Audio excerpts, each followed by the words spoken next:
So, this is a four-wheel drive Land Rover Perentie. It has an Isuzu 4BD1 engine in it, naturally aspirated.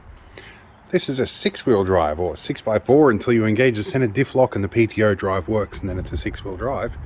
But this has an Isuzu 4BD1T in it, which is the turbo version of that engine. They both use the same thermostat and gasket, which is what we're going to be changing in that today because it's got a problem, which I'll show you in a short clip of video right here.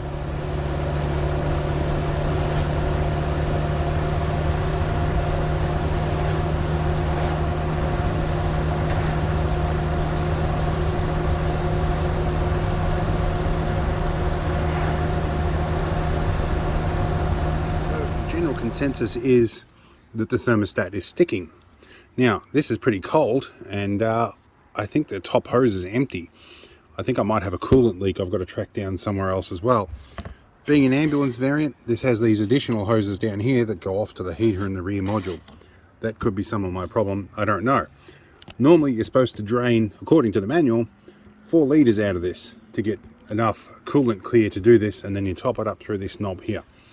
Now, this is the first time I'm doing this. Like most things on these videos, I haven't found any information anywhere of anybody else doing it.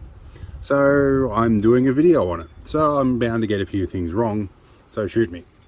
Now, I'm also in negotiation presently with KLR Automotive in regards to doing a sponsorship. But so far I've been getting all my parts from them, including these. Crucially, if you're going to get a thermostat, get a new gasket with it too. Anyway, let's find some tools. Let's see, what do I need here? I'm going to assume this is metric. Being Japanese, too small. 12mm, feels perfect.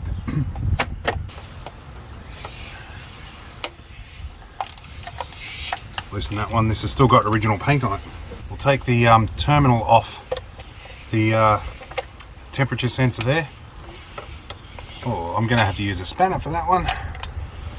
And an extension bar for that one. Didn't think it was going to be that easy.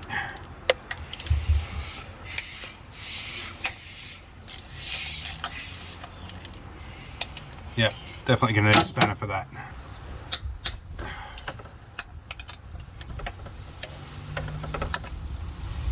Right, now, can the Knipex things help me out here? A little bit. Now, the manual does say you're supposed to clean around here before you do this. I'm going to guess that's so you don't get junk in the thermostat housing. Off. There we go. Now they're all... two are shorter than the rest. I think the one I've just pulled out here is the longer one. Okay. Here's our thermostat sitting in the top here. Wonder if we can lever that out. Well, we've got a spare one, so I guess I'm not worried about breaking it. But before we do that, let's compare and make sure that the part number we have looks roughly the same. So they look about the same. Now, after I got abused for using a screwdriver as a pry bar one day, I bought a pry bar. So let's see if I can knock this loose a little bit. I think that did it. Let's see. There we go. We came out. Yeah, definitely. I think my coolant's a bit low. This will probably make a good thumbnail. Here's old one, here's new one. I'd say this could probably use a replacement. Looks more or less the same. This has a slightly thicker shaft down here, but yeah, that should be right. I think this is an 82-degree one. The little pin here, I think that's supposed to be a little bleed back valve, and it's missing. This one's just got a little wobbler. Oh, that's like a one-way valve. Not sure what that's for, but I think that's important, and the fact that it's missing out of the other one might be relevant. Let's get the new gasket on this. Right, the gasket part number. Here's the part number for the thermostat. Here is the part number for the gasket. One of the reasons I had so much trouble gearing up to do this is I could not find information anywhere. Sure, there's the RPS manuals that come from the military when you get these, but nobody really did a video showing in detail how it can be done. Now, this gasket has got a groove in the middle here. You're supposed to open that groove up and get it in the middle there. The way it's been packed makes that a little difficult. But if we just stretch just a tiny bit as we pull it round, and walk it on with a thumb. Unlike when you first have your bike chain come off your first bike, you realise you can just hook one bit of it over and then roll the bike chain on. Similar kind of method to get this in. There's our gasket on. I think this goes in a particular direction. That feels better. And that bit horizontally towards the engine seems to be the correct way to do it, and no force is being required. And then we put our bolts back in. Now, that one with the black top, that's the long one. These were the short ones. Don't know why there's a difference in length, but maybe so this one comes out from here. I'm not going to question that. Let's see how we go.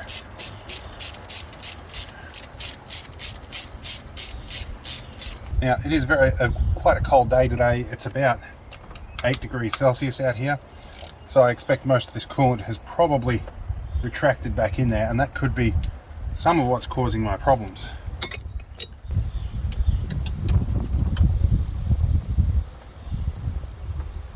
I'm not going to over tighten, but I'm going to make sure they're firm.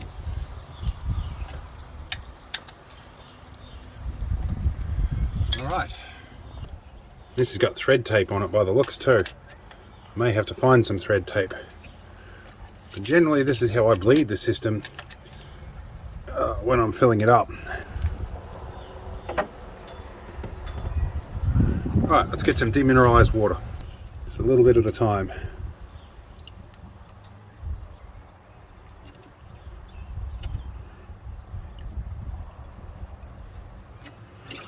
There is another poor man's way to do this. What I might do is I might fill up the overflow tank and then squish this top hose here and let it suck it in a little bit.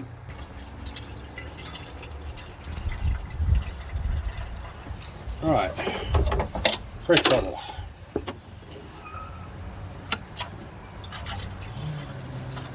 Right, that's the header bottle completely full, which is not normally what you do, but we've got a trick.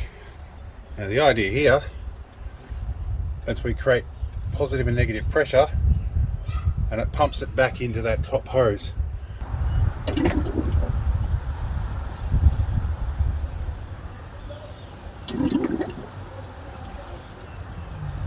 Alright, I think I'm nearly there. Let's have a look here. If we squeeze, probably see some coolant up the top there. We don't. Alright, we've got a little bit more to go then. Here's a really critical thing we need to do. Is put that back on. That's quite important. Alright.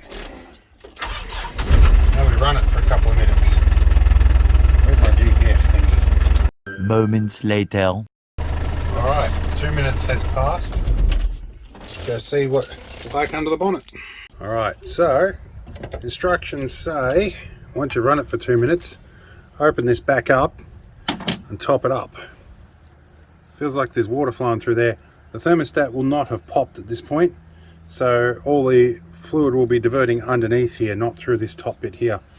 The idea with a thermostat, if you're unfamiliar, let's have a look here. As it gets hot enough, this whole section up here pushes up and starts to allow fluid to go all the way through this. So it comes from underneath here, up through the top and back through the radiator. Until then, it uses the heater core over there. The difference with this is if the heater in the back is turned on, it uses that heater core as well as this, and it can take a very long time for this thermostat to pop. Anyway, trying not to get junk in here each time. I do have a box of new gaskets and stuff. There's probably one of these right little fiber washers in them somewhere in that collection of stuff that got given to me. So yeah, let's top this up.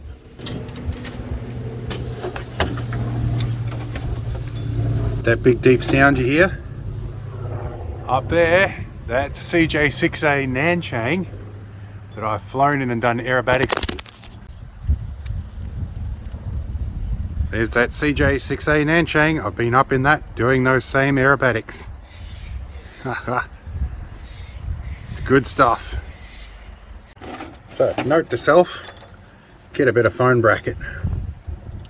I got distracted by the big deep throaty 9-cylinder radial. I feel like I could do this all day and it's never going to fill up.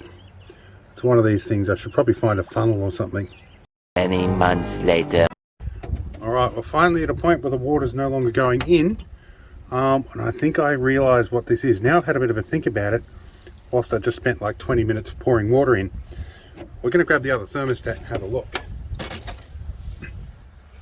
What I think this little hole here is for, and I'm no expert on thermostats, as I said, this is the first time I'm doing it. I think that's designed to allow a little bit of fluid to bleed back into here. So when we're topping this up, it's topping up the top of the chamber underneath it. So some of my problems with this behaving the way it is could be that my coolant has been a little bit low. So that might fix that up. Now we're probably not going to find out how well this works until after we've been for a decent drive, which won't be today. Probably be tomorrow. I'll try and set up a proper camera rig to do that. Alright, we're done under the engine for now. We're going to close everything up and we're going to see what it looks like when I figure out how to get a camera rig on my dash that's not so janky as the last setup. So we'll see you when we finish the rest up. Alright, well we're inside now. We've got the old one in a pot on the stove, and over the back here we're boiling some water. We're going to pour the water on here and see if this opens when we get above 80 degrees. And if it doesn't open up, we'll turn the heat on underneath and simmer it.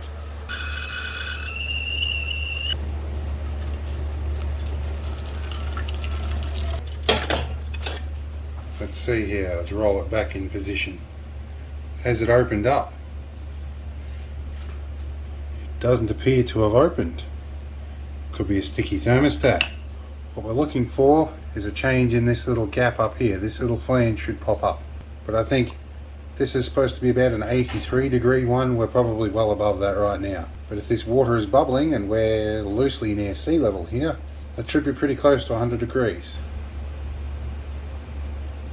So I'd say we have a failed thermostat looking at this. There we go, it looks like we've opened. Right, now the other thing we can do here is we can add some cold water and see if it closes. Here's a bit of cold water. There we go. Alright, it's closing. So the thermostat probably does work. There we go, it's closing up now. Right, so the thermostat probably is working, but I think it might have stuck a little bit. In any case, let's see how we go.